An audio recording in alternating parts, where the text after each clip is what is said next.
नमस्कार फ्रेंड, मैं आपको अपने इस यूट्यूब चैनल पर स्वागत करता हूं और आज हम एक नए अध्याय के साथ आए हैं। 1857 का विद्रोह।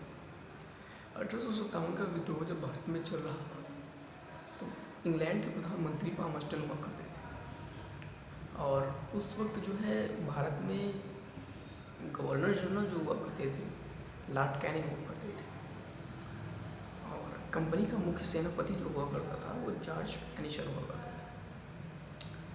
अब इस विद्रोह के प्रारंभ के बाद कंपनी के मुख्य सेनापति की नए कंपनी के मुख्य सेनापति की नियुक्ति होती है जिनका नाम कॉलिन कैम्पबेल होता है। जब 1857 का विद्रोह भारत में चल रहा था तो भारत का जो सम्राट हुआ करता था वो बहादुर शाह जफर हुआ करता था।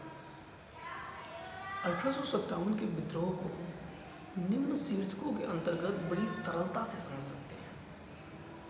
वह शीर्षक क्या है, जैसे कि 1857 के विद्रोह का आखिर स्वरूप क्या रहा, 1857 के विद्रोह के कारण क्या हुआ, 1857 के विद्रोह के परिणाम क्या हुआ, आखिर इस विद्रोह की असफलता के कारण क्या रहे, इसका प्रसार कैसे हुआ, इसका पतन कैसे और इसकी महत्व कैसे निकली। 1857 के विद्रोह का महत्व क्या रहा, परिणाम क्या रहा, इन सब बिंदुओं पर हम चर्चा करते हुए इस विद्रोह को बड़ी सरलता से समझ सकते हैं। फर्स्ट ऑफ ऑल हम बात करेंगे 1857 के विद्रोह के स्वरूप के बारे में। हम देखते हैं 1857 के विद्रोह का स्वरूप।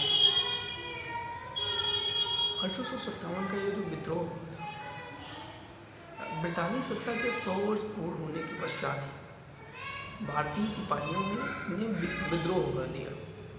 अब इस विद्रोह को लेकर के विद्वानों में मत खड़े कर दिए।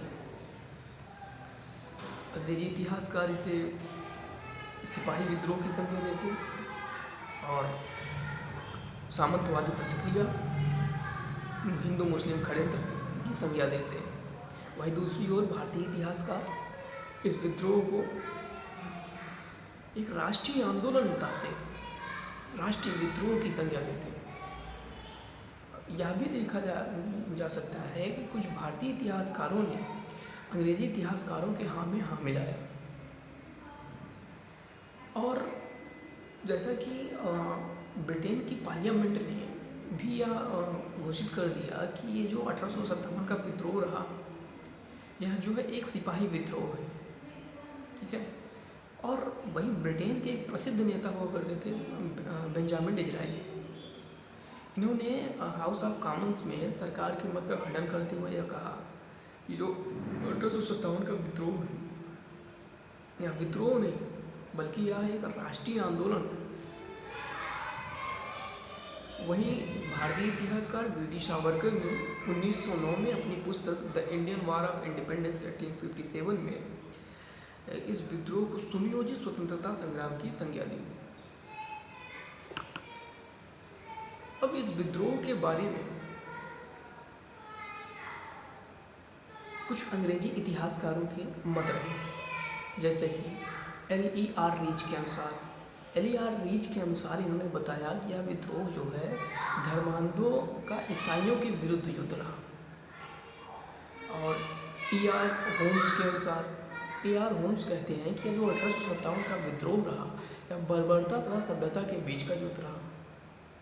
वहीं दूसरी ओर सर जेम्स आउट्रम और डब्ल्यू टेलर इनके अनुसार इस विद्रोह का कारण क्या रहा कि हिंदू मुस्लिम षड्यंत्र रहा। अब क्या हुआ कि भारत की स्वतंत्रता प्राप्ति के बाद कई विद्वानों ने, कई भारतीय इतिहासकारों ने इसकी प्रकृति को लेकर चर्चा की, जैसे इनमें सुरेंद्र नाथ सेन, रमेश चंद्र मजूमदार, शशि भूषण चौधरी, विभिन्न विद्वान रहे। अब S.N. सेन ने भारत सरकार के कहने पर एक पुस्तक लिखी जिसका नाम 1857 था। इन्होंने 1857 में यह तर्क दिया कि इस विद्रोह को सैनिक विद्रोह मानना गलत है और ना ही हम इसे राष्ट्रीय आंदोलन मान सकते।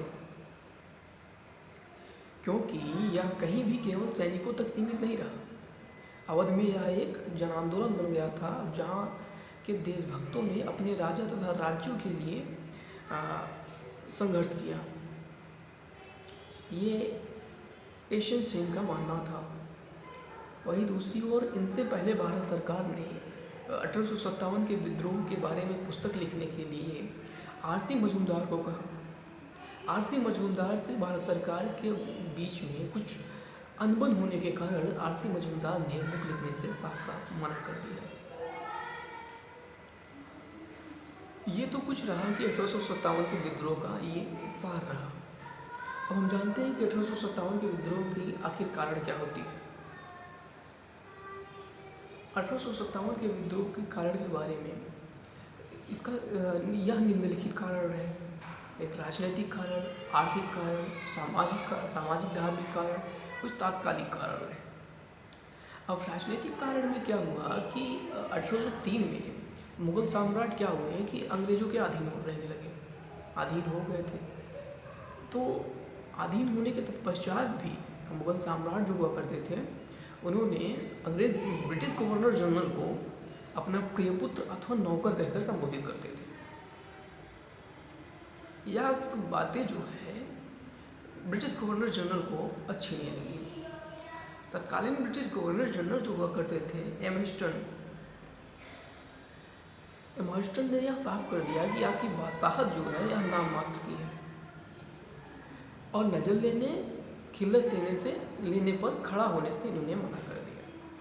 इनके बाद एक ब्रिटिश गवर्नर जनरल आते हैं आकलैंड आते हैं और ये कहते हैं कि ऐसा है। इन्होंने आकलैंड ने क्या किया कि दरबार लगाने पर निषेध कर दिया। अब बादशाह जो है दरबार नहीं लगा सकता था। आकलैंड के बाद ब्रिटिश गवर्नर जनरल आते हैं डलहौजी ने बादशाह को दिल्ली के किले से जाने को कहा और अपनी बादशाहत को त्याग देने के लिए कहा। इन घटनाओं से सभी लोग मुगल बादशाह के अपमान से नाराज हो गए और उनकी बादशाहत को मिटते हुए देख नहीं पाए। अवध के नवाब वाजिद अली शाह को अपदस्थ कर कुशासन के आधार पर फरवरी 1856 में अवध को ब्रिटिश राज में मिला लिया गया। अब क्या हुआ कि डलहौजी ने उचित एवं अनुचित तरीकों से देसी राज्यों का अपहरण किया। गोद लेने की निषेध कर उसने लगाया। किस किस राज्य पर लगाया? सतारा पर, जैतपुर पर, संभलपुर पर, बघाट पर, उदयपुर पर, झांसी पर, नागपुर पर। तो इन कुछ राज्यों पर इन्होंने गोद निषेध लगाकर अपने ब्रिटिश राज्य में मिला लिए। इनकी एक नीति हुआ करती थी 1854 में, जो इन्होंने बॉम्बे में बनाया था, इनाम कमीशन के अंतर्गत जमींदारों की जागीरें जांच की जाती थी, जिसमें से 35 जमींदारों की जागीरें जांच की गई। उसके बाद इसमें से 20 जमींदार की जागीरों को जब्त कर लिया गया। कुछ यह कारण रहा अंग्रेजों की। डलहौजी की यह नीति जो हुई, यह विद्रोह का सबसे महत्वपूर्ण कारण बनता गया। ठीक है। अब आर्थिक कारण हुआ। अब आर्थिक कारण में क्या हो जाता है कि अंग्रेजों की आर्थिक शोषण की नीति ही विद्रोह का प्रमुख कारण थी। यह शोषण भूमि व्यवस्थाओं के नए नए करों में वृद्धि करना और भारतीय उद्योग धंधों को धीरे धीरे नष्ट हो जाना। क्या हुआ कि सूखा, बाढ़ आदि के कारण फसलें नहीं हो पाए, तो जिसमें क्या हुआ, किसान वर्ग जो रहे वो जमींदारों से कर लेकर के क्या करते थे, फसल उगाते थे। अब फसल ना होने पर वो कर अदा नहीं कर पाए। अब जब कर नहीं अदा कर पाए तो सूदखोर क्या कर लिए कि उनकी ज़मीनों पर कब्जा कर लिया। तो इससे कारण यह भी दिखता है कि किसान भी जो है 1857 के विद्रोह का एक अहम हिस्सा बन गए। अब जो है हम बात करेंगे सामाजिक धार्मिक कारण। आखिर 1857 के विद्रोह का सामाजिक धार्मिक कारण क्या रहा? अगर हम सामाजिक धार्मिक कारण के बारे में बात करें तो William Bentinck and Lord Dalhousie के समय हिंदू समाज में व्याप्त कुरीतियाँ थी। जैसे और इस कुरीतियों को का दमन करने के लिए उन्होंने कानून बनाया, जैसे कि सती प्रथा, कन्यावध, बाल विवाह का निषेध एवं विधवा विवाह का समर्थन आदि। इन्होंने इस सब चीज़ों का अंत किया। पंडित और मौलवियों ने जानबूझकर अंग्रेजों के इन विचारों को चुनौती दी ताकि उनकी शक्ति और उनके कार्यों में कमी आ सके, बट ऐसा ना हो सका। तिलक जी ने लिखा कि कोई भी आत्मसम्मान युक्त जाति इनके इस एक घंटे के बर्ताव को बर्दाश्त नहीं कर सकता। इस तरीके से ये शोषण करते थे भारतीयों के साथ।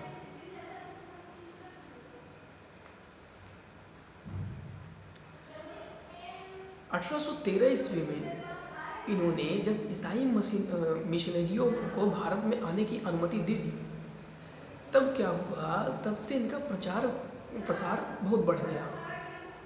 अब शिक्षण संस्थानों में भी कोई ईसाई धर्म प्रचार प्रारंभ कर दिए। शिक्षण संस्थानों में भी अब ईसाई धर्म प्रारंभ कर दिए। 1837 ईस्वी में के अंतराल उस समय अनेक व्यक्तियों को ईसाई बनाया गया। इसमें एक हुआ करते थे गोपीनाथ नामक एक बंगाली हिंदू हुआ करते थे। ये भी ईसाई बन चुके थे। इन्होंने लिखा कि अंग्रेज जेल में कैदियों को प्रतिदिन एक ईसाई अध्यापक धर्म की शिक्षा देता था।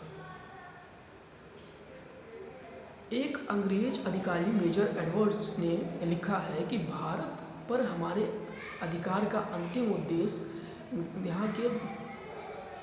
यहाँ का अंतिम उद्देश्य था देश को ईसाई बनाना। अब क्या हुई कि सैनिक कारण हो जाते हैं। सैनिक कारण क्या होते हैं? समाज के उच्च वर्ग के लोगों में असंतोष व्याप्त था, क्योंकि बंगाल की सेना में भारतीय सिपाहियों में सबसे ज़्यादा ब्राह्मण और राजपूत हुआ करते थे।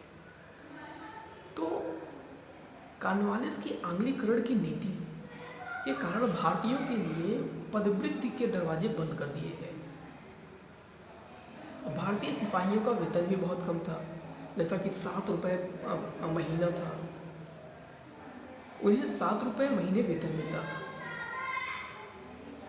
सेना में लगभग 2,38,000 भारतीय सैनिक हुआ करते थे, वहीं दूसरी ओर 45,000 यूरोपीय सैनिक हुआ करते थे। अगर इसका एक मोटा रेशियो निकाला जाए तो 5:1 का। अब क्या हुआ, भारतीय सिपाहियों का पहला विद्रोह जो हुआ वो 1764 ईस्वी में हुआ, बक्सर के युद्ध में। जब बक्सर का युद्ध हो रहा था, मीर कासिम के विरुद्ध लड़ते हुए मुनरो की सेना की एक बटालियन का नवाब जो हुआ करता था, वो जा कर के मीर कासिम के साथ मिल गया और अपने ही बटालियन पर आक्रमण कर देता है। हालांकि बक्सर का युद्ध अंग्रेजों द्वारा जीत लिया गया और उस बटालियन को पकड़ करके 24 सिपाहियों को तोप के सामने बांधकर उड़ा दिया गया। फिर सेना में प्रथम धार्मिक विद्रोह 1806 में होता है फिल्लौर में। यहाँ क्या होता है, यहाँ पर माथे में तिलक और पगड़ी बांधने पर रोक लगा दी जाती है। इसकी जगह जो है हैट लगाया जाना प्रारंभ किया जाता है, जिस पर चमड़े का तुर्रा और पंख लगा होता था, जो गाय और सूअर के मांस से बना होता था, चमड़े से बना होता था। इसको यहाँ पर नज़रबंद हुए टीपू के बच्चों ने, टीपू के लड़कों ने इस विद्रोह में को आग लगा दी। आखिर अंग्रेजी सेना ने अंततः विद्रोह का दमन कर ही दिया। फिर इस विद्रोह के बारे में हम बात करते हैं। तात्कालिक कारण क्या रहा? तात्कालिक कारण यह रहा कि 1856 में सरकार ने पुरानी लोहे वाली बंदूक ब्राउन बैस के स्थान पर न्यू इनफील्ड राइफल के प्रयोग का निश्चय किया। इस राइफल में कारतूस के ऊपरी भाग को मुंह से काटना होता था। राइफल जनवरी 1857 में बंगाल की सेना में यह अफवाह फैल गई कि ये जो कारतूस में गाय और सूअर की चर्बी लगी हुई है। यह घटना जो है चिंगारी की तरह फैल गई। अब मंगल पांडे ने इस विद्रोह की शुरुआत कर दी। कालांतर में पूछताछ में यह सिद्ध हो गया कि वास्तव में ही इस कारतूस में गाय और सुअर की चर्बी मिली हुई थी। विद्रोह का प्रारंभ जब होता 23 जनवरी 1857 दमदम के सैनिकों ने कारतूस के प्रयोग को अस्वीकार किया। 26 फरवरी 1857 के बहरामपुर की सैनिकों ने कारतूस का प्रयोग करने से मना कर दिया। 29 मार्च 1857 को 34वां रेजिमेंट बैरकपुर मुर्शिदाबाद के जो निकट हुआ करता था, मंगल पांडे ने अपने साथियों को अपने विद्रोह के लिए आह्वान किया और अपने ही रेजिमेंट लेफ्टिनेंट बाग की हत्या कर दी और मेजर सार्जेंट होल्सन को गोली मार दिया। ऐसे मंगल पांडे को 8 अप्रैल को पकड़ लिया जाता है और 8 अप्रैल को फांसी दे दी जाती है। 24 अप्रैल 1857 को मेरठ में तैनात देसी घुड़सवार सेना के 99 सिपाही ने चर्बी लगे कारतूस का प्रयोग करने से मना कर दिया और अपने ही सिपाहियों पर आक्रमण कर दिया। आक्रमण करने के बाद जो है ये दिल्ली की ओर निकल जाते हैं। अब 10 मई 1857 अब ये क्या होता है कि 11 मई दिल्ली पहुंच जाते हैं। अब 12 मई को 1857 को ये दिल्ली पर कब्जा कर लेते हैं। हालांकि ज़्यादा दिन तक और इन्होंने क्या किया, बहादुर शाह जफर ने इसका नेतृत्व किया इस विद्रोह का। 20 सितंबर 1857 को दिल्ली अंग्रेजों के अधिकार में पुनः हो जाता है, परंतु इस संघर्ष में जॉन निकोलस मारा जाता है। अब विद्रोह का प्रसार आखिर कैसे होता है? मेरठ के प्रारंभ हुए 1857 के विद्रोह की ज्वाला देश के अन्य भागों में तेजी से फैलने लगी। आधुनिक उत्तर में भारत में